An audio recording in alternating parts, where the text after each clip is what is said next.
Assalomu alaykum, hurmatli Qur'oni Karim tinglovchilar. Bugun sizlarga Qur'oni Karimning Ar-Rum surasini o'qimoqlikni niyat qildik.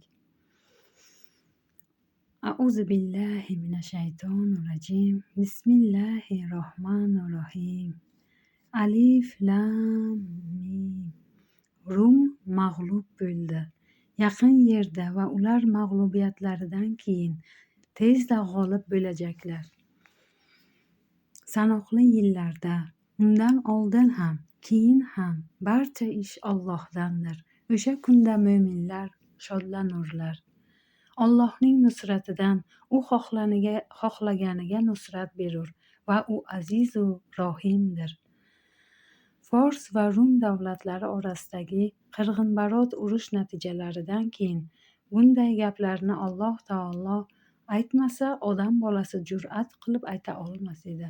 Har qanday odamga shunchalar qaqshatqich zarbaga uchragan, tilka pora bo'lib ketgan Rum davlati qanday qilib bir necha yil ichida qudratli Fors davlatini yenga oladi degan fikr kelishi turgan gap edi. Mushriklar Qur'oniy xabarni masxara qilib, manzarani o'z qarichlari bilan o'lchashar, ammo Alloh taoloning o'lchovi boshqa ekanini xayollariga kelmasdi. Bu Allohning va'dasidir. Alloh o'z va'dasida xilof qilmas, lekin odamlarning ko'pi buni bilmaslar. Alloh o'zi xohlagan kishisiga nusrat berishi haqidagi gap Allohning va'dasidir. U zot o'z irodasi bilan va'da qiladi va o'z irodasi bilan va'dasini amalga oshiradi. Bunga hech kim va hech narsa to'siq bo'la olmaydi. Lekin odamlarning ko'pi buni bilmaslar. O'zlaricha nimanidir bilgandek bo'ladilar, ammo asl mohiyatini anglab yetmaydilar. Ular bu dunyo hayotining zohirini bilurlar, holbuki ular oxiratdan g'ofildirlar. Odamlarning ko'plari bu 5 kunlik dunyoning zohiriy, sirtqi tarafini yuzaki biladilar. Ko'zlariga ko'ringan, qo'llari bilan ushlaydigan yoki boshqa his etish a'zolari va asboblari bilan sezadigan narsalarnigina, ularni ham bir qisminigina biladilar. Ular asosan bu dunyoga qiziqadilar. Axir ular Alloh osmonlar va yerni va ular orasidagi narsalarni faqat haq bilan va ma'lum muddatga yaratganini tafakkur qilib ko'rmaydilarmi? Haqiqatda odamlardan ko'plari Robbilariga ro'baro bo'lishni inkor qiluvchilardir. Insonning aql ishlatiladigan narsalar haqida o'ylashi tafakkur deyiladi. Oyatda odamlarning tafakkur yuritmasliklaridan ajablanish bor. Yer yuzida yurib, o'zlaridan oldingilarning oqibati qanday bo'lganiga nazar solmaydilarmi? Ularning bulardan quvvatlari ko'proq edi va yerga ishlov berib, uni bular obod qilgandan ko'ra ko'proq obod qilgan edilar. Va ularga payg'ambarlari ochiq-oydin oyatlar bilan keldilar. Alloh ularga zulm qilmas edi, lekin ular o'zlariga zulm qilardilar. Avvalgi kofirlar obodonchilik masalasida ham hozirgi kofirlardan ustun edilar. Ular yerga ko'proq ishlov berganlar, dehqonchilikni juda ham rivojlantirganlar. Shuningdek, yerdan turli ma'danlarni chiqarish va boshqa imroniy obodonchilik ishlarini taraqqiy ettirganlar. Ushbu oyatlar nozil bo'layotgan davr kofirlaridan ko'ra ko'proq obod qilganlar. So'ngra yomonlik qilganlarning oqibati Allohning oyatlarini yolg'onga chiqarganlari va ularni istehzo qilganlari uchun yomon bo'ldi. Alloh maxluqotni yo'qdan bor qiladi, so'ngra uni yana qaytadan vujudga keltiradi, so'ngra unga qaytarilursiz. Qiyomat qoyim bo'lgan kunda jinoyatchilar noumid bo'lurlar. Ularga Allohga keltirgan sheriklaridan shafoatchilar bo'lmadi va ular sheriklarga kufr keltiruvchi bo'ldilar. Qiyomat qoyim bo'lgan kuni, o'sha kuni guruhlarga bo'linurlar. Odamlar qiyomat kuni 2 guruhga ajraladilar. Bas iymon keltirib, yaxshi amallarni qilganlar, ular jannatda shodlanurlar. Kufr keltirib, bizning oyatlarimizni va oxirat muloqotini yolg'onga chiqarganlar, ana o'shalar azobga hozir qilinurlar. Bas tunga kirishingizda ham, tongga kirishingizda ham Allohni poklab yod eting. Bundan murod shom va xufton namozlarini o'qib, Allohni poklab yod etinglar. Tongga kirishda tasbih aytishdan murod bomdod namozini o'qishdir. Osmonlar va yerdagi hamdu sano unikidir. Oqshomda va peshinda ham poklab yod etingiz. Dunyoda barcha hamdu sano, maqtov Allohning o'ziga xosdir. Sizlar unga oqshom va peshin paytlarida ham tasbih aytingiz, ya'ni peshin va asr namozlarini qoyim qilinglar. U o'likdan tirikni chiqarur va tirikdan o'likni chiqarur va yerni o'limdan keyin tiriltirur. Shunga o'xshash sizni ham chiqarilursiz. Har bir soniyada qandaydir o'simlik quriydi, boshqasi urug'dan chiqadi. Kimdir o'ladi, kimdir tug'iladi. Bu narsa yerda ham, ko'kda ham, suvda ham bo'lib turadi. Son sanog'iga yetib bo'lmaydi. Ushbu jarayonlarning har birini Alloh taolo amalga oshiradi. Sizni tuproqdan yaratgani va so'ngra sizlar basharga aylanib tarqalishingiz uning oyat belgilaridandir. Va sizlarga sokinlik topishingiz uchun o'zingizdan juftlar yaratganligini va oralaringizda sevgi va marhamatni solib qo'ygan ham uning oyat belgilaridandir. Albatta bunda tafakkur qiladigan qavmlar uchun oyat belgilar bordir. Va uning oyat belgilaridan osmonlar va yerning yaratilishi va tillaringiz va ranglaringizning turlicha bo'lishidir. Albatta bunda olimlar uchun oyat belgilar bordir. Inson bolasi o'ziga o'xshagan odamlar bilan ko'rishadi, gaplashadi, lekin ilohiy qudrat tufayli ularning tillari va ranglari turlicha yaratilganiga e'tibor bermaydi. Aslida olganda ular ham ulkan mo'jizalardir. Va uning oyat belgilaridan kechasi va kunduzi uxlashingiz hamda uning fazlidan talab qilishingizdir. Albatta, bunda eshitadigan qavm uchun oyat belgilar bordir. Uyqu o'z holicha olib qaralganda katta bir mo'jizadir. Uyqu Alloh taolo tomonidan bandaga berilgan ulug' ne'mat. Odam bolasining uyquga ehtiyoji juda kattadir. Buni bilish, anglab yetish uchun biror kun uyqusiz yurishning o'zi yetadi.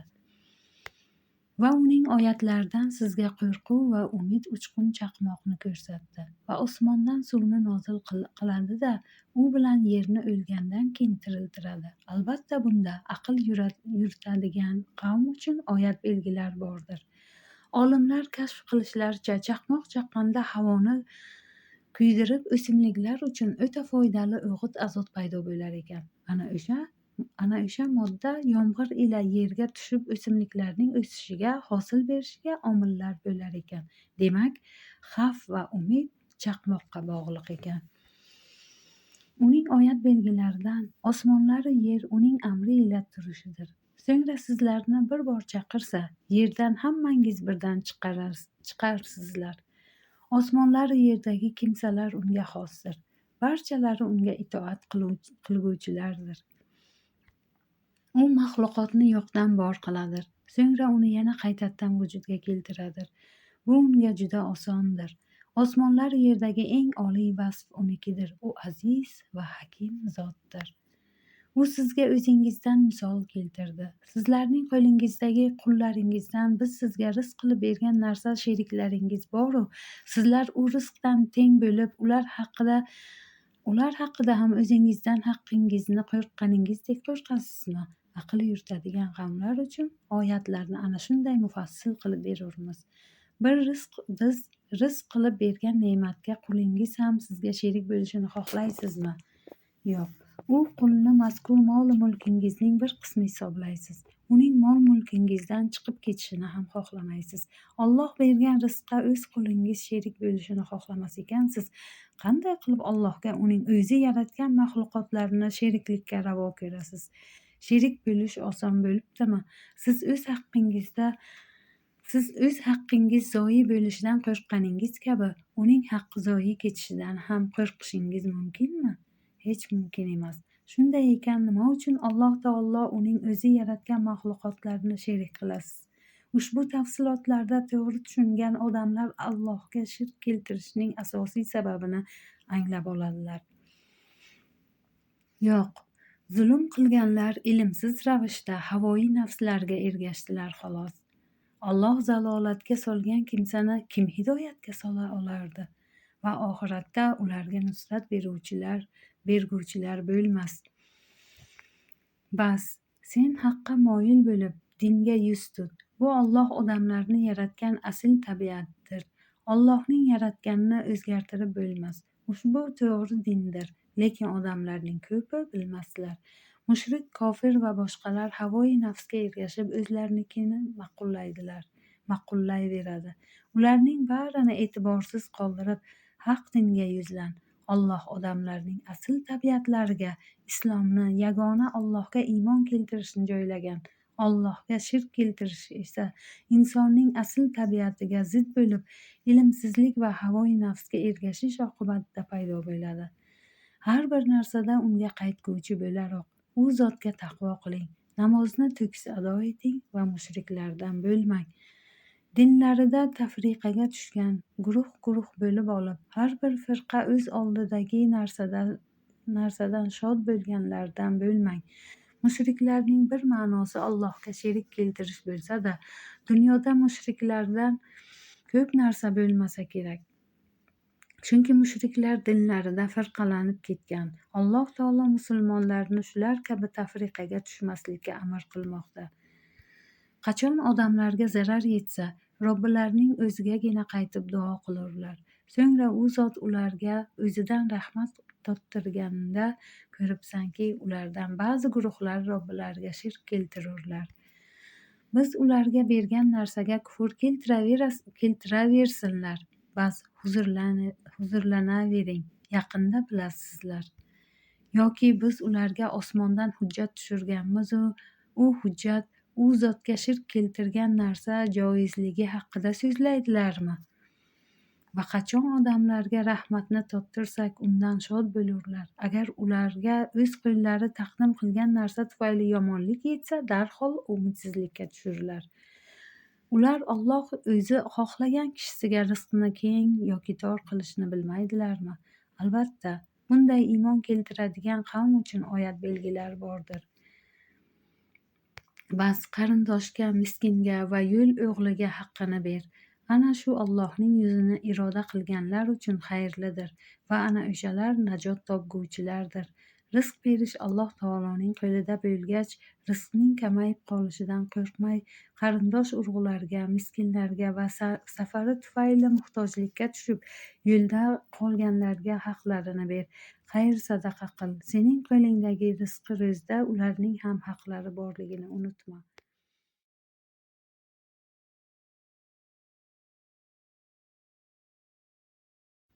Odamlar mollari ichida ziyoda bo'lsin deb ribo uchun bergan molingiz Alloh huzurida ziyoda bo'lmas. Allohning yuzini ko'zlab bergan zakotingiz esa bas, ana o'shalar bir necha barobar qilib olguvchilardir. Ribo o'zbek tilida sutxo'rlik deb yuritiladi. Ribo bir odam ikkinchisiga ma'lum muddatga ma'lum miqdor pulni ustiga foiz qo'yib qaytarish sharti ila berishdir. Alloh taolo riboni harom qilgan. Harom narsa qancha ko'p bo'lsa ham ziyoda bo'lmaydi. Shuningdek, riboda savob ham yo'q, balki gunoh bor. Zakot so'zi o'zbek tilida pokiza va ziyoda ma'nolarini anglatadi. Darhaqiqat, zakoti berilgan mol pokizalanadi va Alloh bergan baraka ila ziyoda ham bo'ladi. Sizlarni xalq qilgan, so'ngra rizqlantirgan, keyin o'ldirgan va yana tiriltiradigan zot Allohdir. Sizning Allohga keltirgan sheriklaringizdan kim ana shularingizdan birortasini qila oladi? U zot ular shirk keltirayotgan narsalardan pok va oliy bo'ldi. Qilgan amallarining ba'zisini tottirish uchun odamlar qo'llari kasb qilgan narsalari tufayli quruqlikda-yu dengizda fasod zohir bo'ldi. Shoyatki ular qaytsalar. Odamlardagi buzuq e'tiqod va tasavvurlardan fisq-fasod kelib chiqadi. Bu esa o'z navbatida quruqlikda-yu dengizda buzg'unchilik ustun kelishiga sabab bo'ladi. Odamlar qilgan gunohlari va fisq-fasod o'zlarining boshlariga balo-ofat keltiradi. Bu musibatlar ularga tanbeh bo'lishi, zalolatdan hidoyatga, noto'g'ri yo'ldan qaytishlariga sabab bo'lishi kerak. Sen yer yuzida sayr qilinglar, oldin o'tganlarning oqibati qanday bo'lganiga nazar solinglar. Ularning ko'plari mushrik bo'lgan edilar deb ayt. Bas, Alloh tomonidan rad qilinmaydigan kun kelmasdan avval to'g'ri dinga yuz tut. O'sha kunda odamlar bo'lak-bo'lak bo'lurlar. Kim kufr keltirsa, uning kufri o'z zarariga. Kimlar yaxshi amallar qilgan bo'lsa, o'zlari uchun zamin tayyorlarlar. U zot iymon keltirgan va yaxshi amallarni qilganlarni o'z fazli ila mukofotlashi uchundir. Albatta u kofirlarni sevmas. Banda har qancha yaxshi amal qilgan chog'ida ham Allohning shukrini joyiga keltira olmaydi va jannatga haqdor bo'la bilmaydi. Unga bu maqomni Alloh taolo o'z fazli marhamati ila ato qiladi. Chunki u mo'min bo'lib, yaxshi amallar etgan bandalarni sevadi. Va uning oyat belgilaridan sizga o'z rahmatidan tottirish uchun, o'z amri ila kemalarni yurdirish uchun va uning fazlidan rizq talab qilishingiz uchun shamollarni xushxabarchi qilib yuborishidir. Shoyatki shukr qilsangiz. Yomg'ir yog'ishini intiqib kutayotgan kishilar g'ir etgan shamoldan xursand bo'lishadi. Chunki tajribada yomg'irdan oldin uning shamoli kelishi aniqlangan. Odatda yomg'irdan oldin esadigan shamol yomg'irga intizor bo'lib turganlar uchun xushxabarchi bo'ladi. Darhaqiqat, o'sha shamol bandalar Allohning rahmatidan totishlari uchun zarur bo'lgan yomg'irli bulutlarni olib kelayotgan bo'ladi. Yomg'ir yog'adi, hamma foydalanadi, rizqi ro'z serob bo'ladi. Bandalar Allohning rahmatidan bahramand bo'ladilar. Shuningdek, avvallari tijorat va kasb-kor uchun safarni ixtiyor etgan kishilar dengiz safariga hozirlanib, yelkanli kemalarni tayyorlab, shamolni kutishgan. Ular uchun ham shamol xushxabarchi bo'lgan. Allohning amri ila yurgan kemada safar qilib, hojatlarini chiqarishgan. Allohning fazlidan rizq-ro'z talab qilishgan.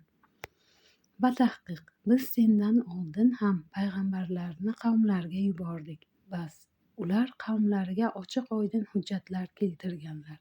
So'ng biz jinoyat qilganlardan intiqom olganmiz. Mo'minlarga nusrat berish bizning zimmamizdagi haq bo'ldi.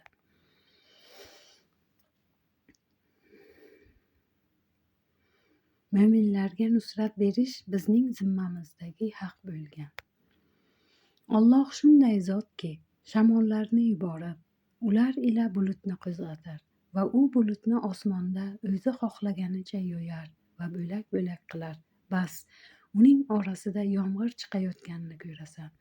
Qachonki u yomg'irni o'z bandalaridan xohlagan kimsalarga yetkazsa, ular darhol shod bo'lurlar. Holbuki ustlariga yomg'ir tushirilishidan oldin, undan oldin mutlaqo umidsiz edilar. Bas, Robbing rahmati asarlariga nazar sol. U yerni o'lib yotganidan keyin qanday tiriltiradi? Albatta, u zot o'liklarni ham tiriltirguvchidir va u har bir narsaga qodirdir. Agar biz bir shamol yuborib, ular ekinlarini sarg'aygan holda ko'rsalar, undan keyin albatta kufroni ne'mat qilishga o'tarlar. Alloh issiq shamol estirib, ekinlarni sarg'aytirib qo'ysa, Allohga va uning qazoyi qadariga ishonmaydiganlar noumid bo'lib, kufroni ne'mat qiladilar. Albatta, sen o'likka eshittira olmassan va da'vatni ortlariga burilib ketayotgan karlarga eshittira olmaysan. Sen ko'rlarni gumrohliklaridan hidoyat qilguvchi emassan. Sen faqat bizning oyatlarimizga iymon keltirganlargagina eshittira olursan. Ana o'shalar musulmonlardir. Alloh sizni zaiflikda yaratgan, so'ngra zaiflikdan keyin quvvatli qilgan, so'ngra quvvatdan keyin yana zaiflik va qarilik oriz qilgan zotdir. U xohlaganini yaratur. U o'ta ilmli va o'ta qudratlidir. Asli urug'laringiz nutfa deb atalmish bir tomchi jirkanch suvdir. u juda ham zaif narsa. Alloh o'z inoyati ila o'sha zaif suvdan homila paydo qiladi. Homila ham juda zaif bo'ladi. Tug'ilgan chog'ida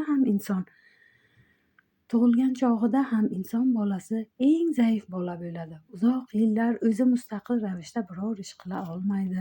Shunday zaif odamni Alloh so'ngra zaiflikdan keyin quvvatli qilgandir. Allohdan o'zga hech kim unga bu quvvatni bermaydi. Vaqt soati yetib inson qarib kuch-quvvatdan ketadi. Dunyo ana shunday. Undagi hamma narsa o'zgarib turadi. Bu o'zgarishlarning hammasini Alloh taolo bajaradi. Qiyomat qoyim bo'ladigan kuni jinoyatchilar bir soatdan boshqa turmaganlari haqida qasam ichurlar. Ular ana shunday o'g'rilar edilar. Ular yorug' dunyoda bir soatdan ortiq turmaganlari haqida qasam ichadilar. Agar ko'proq turganlarida iymon keltirishlari mumkinligini pesh qilmoqchi bo'ladilar. Ilm va iymon berilganlar, batahqiq Allohning kitobi bo'yicha qayta tirilish kunigacha turdingiz. Bas, bugun qayta tirilish kunidir, lekin sizlar bilmas edingiz derlar. Bas, bugungi kunda zulm qilganlarga ma'ziratlari manfaat bermas, hamda ular itobga ham qaytarilmaslar. Ortga qaytsak, Alloh rozi bo'ladigan ishlarni qilar edik, deb yolborsalar ham qaytarilmaydilar. Batahqiq, biz ushbu Qur'onda odamlar uchun turli misollar keltirdik. Aniqki, agar sen ularga oyat mo'jiza keltirsang ham, kufr keltirganlar siz botilchilardan o'zga emassiz derlar. Alloh bilmaydiganlarning qalblarini ana shunday qilib muhrlar. Bas, sabr qil, albatta Allohning va'dasi haqdir. Sobit iymon keltirmaganlar seni yengillikka boshlamasinlar. Iymonsiz va iymoni zaiflar qachongacha sabr qilamiz, sabrning oxiri bormi deya bezovtalanib, ig'volari bilan seni yengiltaklikka boshlamasinlar. Assalomu alaykum va rahmatullohi va barakatuh. Qur'oni Karimni eshitganlarga Allohning ajri savoblari bo'lsin. Xato qilib o'qigan bo'lsam, Allohim mani qatoriga sizlarni ham kechir.